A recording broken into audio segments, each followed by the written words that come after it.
Hey everyone, I am Clint Stoker. I'm the writer of comic books and a commentator on the comic book industry, among other pop culture things. Welcome to Sweetcast. I want to talk about Gail Simone. Gail Simone is a comic book writer, and looked back a little bit on some of her history and realized that we are not so different, you and I. In a lot of ways, we're very, very, very different. But I'll get to what I mean. So here is just a little bit of an interview that was, this was a couple months ago. It was in March, okay? Sci-Fi Wire. I'm going to let you hear what Gail Simone says herself. People have been trying to put me in pockets all my life, and I really just don't give a crap anymore. I don't think you've ever given it well. I say what I want when I want, and I'm not going to let people tell me, but DC this or Marvel that or. Boom. Okay, say what you want when you want. Don't let people tell you anything else. Now I don't want to actually put it out that way, but I would say that Gail Simone has been outspoken. She is outspoken. Now I am kind of outspoken in that I've got a YouTube channel, and you kind of got to speak if you have your YouTube channel. It's just like everybody on this earth. We all have opinions, right? We have opinions. Some people, this is the difference. Some people are willing and unafraid to state those opinions, and other people are afraid. Now it could be for stupid reasons that people are afraid. It could be for legitimate reasons. And a lot of the cases, especially in comics, there are legitimate reasons why people might be afraid. Now, Gail Simone used to be outspoken in identifying comic book tropes. And I'm going to jump over here to, this was a website that I know it looks like it's a note from a serial killer or something. But this is a post that Gail Simone posted back in March of 1999. And it was on the comic trope, I would call it. They call it a phenomenon of fridging. Now, if you're unfamiliar with what fridging is, it's basically a female character being murdered in some brutal way and then being stuffed into a refrigerator. Or I'm guessing a freezer too might work. But this is essentially what fridging was. Now, back in 1999, things were a little bit different, and people talked about these kinds of things a little differently. Today, you can see and you can really hear the ideological talking points coming through. And so, if you're talking to somebody that has been trained in, feminism, like current feminism dialect and like just the kind of stuff that you're getting from academia. Now, so Gail was written a letter. It says, "Hi. This is a list I made when it occurred to me that it's not that healthy to be a female character in comics. I'm curious to find out if the list seems somewhat disproportionate, and if so, what it means really. These are superheroines who have been either depowered, raped, or cut up and stuck into a refrigerator." Depowered could mean a lot of things. So I almost want to set that aside, but raped, cut up, stuffed into a refrigerator. Those are pretty specific things. It continues. "I know I missed a bunch. Some have been revived, even improved. Although the question remains as to why they were thrown into the wood chipper in the first place." Okay. So Gail Simone here responds. Okay. Again, this was a while ago. This was 20 years ago. Okay. Gail says, "The preceding letter was written and sent to me when I realized one day that most of my favorite female comic characters had met untimely and often icky ends. The history of the idea and this site are listed here. You get the idea. An important point. This isn't about assessing blame on an individual story or the treatment of an individual character, and it's certainly not about personal attacks on the creators who kindly shared their thoughts on this phenomenon." Okay, so she continues on. I think for our purposes, that's enough. Okay, so this was in 1999. There was a trope that was going on. Now, if you look at more current articles on this topic, you'll see people say that it is like anti-woman, and that it makes it so it's like that's how you think about women. This is the argument that I've heard being used several times. That is that it'll warp the way that you think about women, and therefore you'll want to treat women that way, or you'll just change your perceptions. Now, this has been an age-old argument as to how media affects people and their brains. Do video games really drive people to do mass shootings or to be more violent? There hasn't been any research that has supported this idea, but we do know that media does have an effect on culture, or at least it seems to. It is certainly hard, though, to know to what extent this is true or untrue. Now, something I'm pointing out here is that she was critical of the current comic industry in 1999, probably a little before, a little after. I don't know all the details. Okay. She was critical. Now, two things. One is she said here, at least in this post, that she didn't want to be personal and, make it this like fight or be vindictive. Second thing is she received no like pushback, like angry pushback or blacklisting from the industry or other things like that. In fact, she obviously has been working in comics ever since. She's been getting lots of work in comics, and like a lot of big books. So what's the difference today?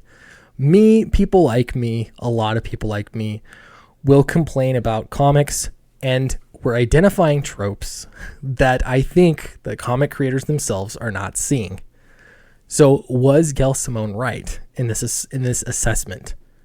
Was this correct?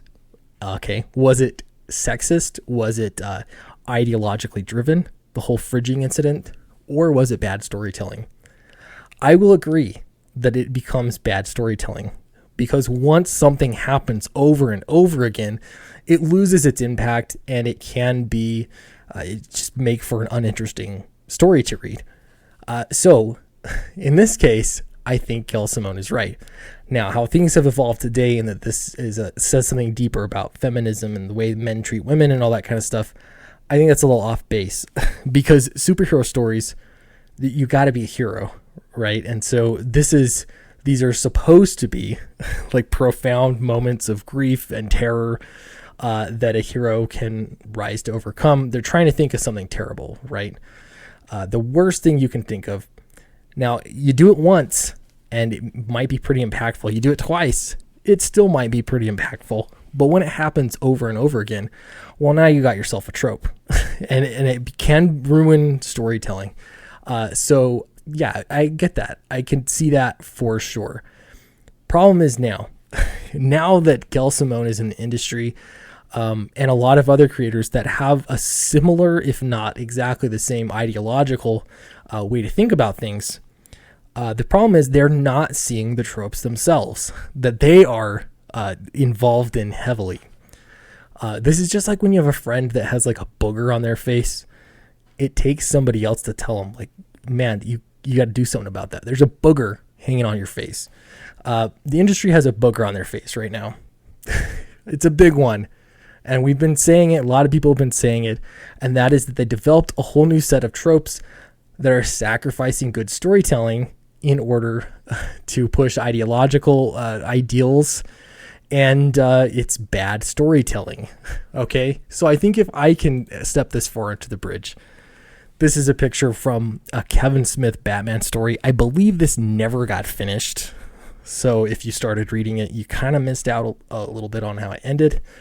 And I did too, in fact. Now, I saw an episode on comic tropes, since we're talking about it. And he actually did a really good job of dissecting why this story had some serious problems and there were some terrible flaws. Now, these weren't ideological flaws. They weren't problems with the writing, they were problems with the writing. It was mainly problems with the character development and character being used as a plot device in a really forced way. Basically, in a nutshell, if you haven't read this one, it's like is it the Infinite Geyer or something like that? Widening Geyer. So basically what happened in this story is Batman has a love interest. I forget who it is. And it seems like this really unnatural progression of the relationship. They're going to get married. He shows her his true identity, all this kind of stuff. And then And then he meets this guy. I think his name was Bufomit or something. Turns out he was actually a super villain named Onomatopoeia. And he stabs the love interest through the heart. She dies, and it's this terrible thing. And that's, I guess, what happens in issue 1.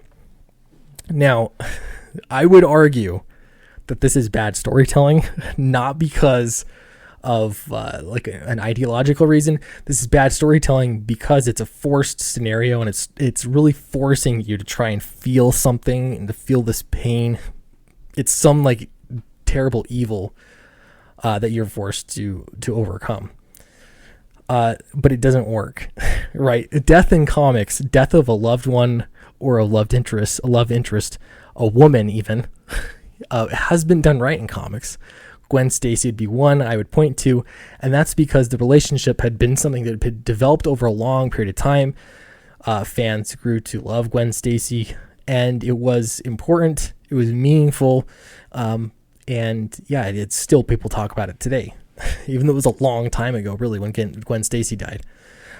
So in this example, it's so short of a period of time to progress this relationship that it feels forced, it feels fake.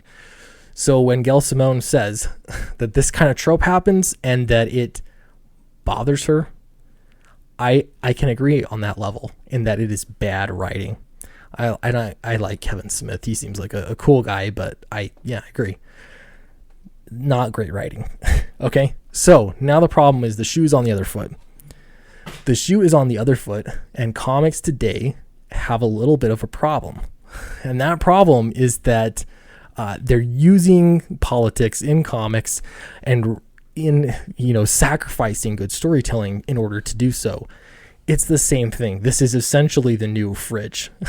So people are telling you there's a booger on your face. I'm not saying literally Gail Simone. Don't go there. I'm saying that we're doing the same thing that Gail Simone did in this instance, identifying a trope that you probably would not notice otherwise. You need somebody else to see this and point this out. And honestly, if there was more of this happening from both sides, all sides even, then I think comics would be better for it. So let me know what you think in the comments below. I'd be really interested to know. Like, subscribe, share, all that good stuff. Make sure this gets out. I want to try and grow this channel as much as I can, so that at least we can have another perspective. If you haven't backed Downcast yet, this is my phenomenal comic book that I have written. It has no refrigerators in it, and also no political, ideological bent to it. It's just a fun story, and a lot of people think so. If you're interested in backing it, please do check it out in the link in the description below, and back it, because you're going to be running out of time really quickly here. Thank you very much, and I'll see you next time.